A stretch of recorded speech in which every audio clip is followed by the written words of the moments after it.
It was maybe the second day of class in Nico's Com 30 Introductory to Film. He sent me an email saying there was this opportunity. I don't know how many people were listening, but I was like, hey, why not? Like, I love new opportunities, love meeting new people. I wanted to gain the understanding of what it would be like to be on a real set and to network with the people there and to learn as much as I can from people who are experts in that field. I started to help out with the grips department.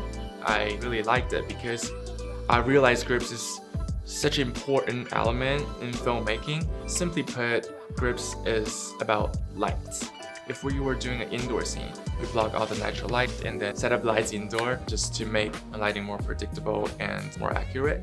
I had the opportunity, actually my first day on set, to be an extra. One of my primary jobs was to recruit extras, and then once they got there, to kind of manage them and help them navigate, make sure that they were in the right place and wearing the right clothes.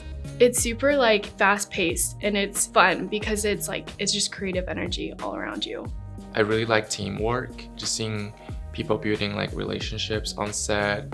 Nico was an amazing mentor. We would have lots of discussions about what was intriguing to us, which was really fun. And even just experiencing it with the other interns, you know, meeting Kyra, Sedgwick and other kind of well-known actors and actresses. I feel like I've just gotten my foot in the door in the industry already, which is amazing.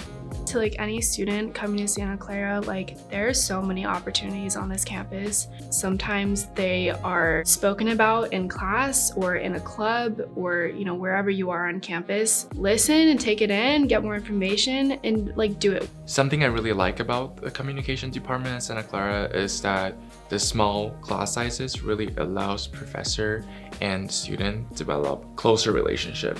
That's something you can find in other schools. I feel like I'm a big fish in a small pond. I get to have much closer, friendlier, more casual relationships with faculty, staff, students, and it feels like a really close-knit community.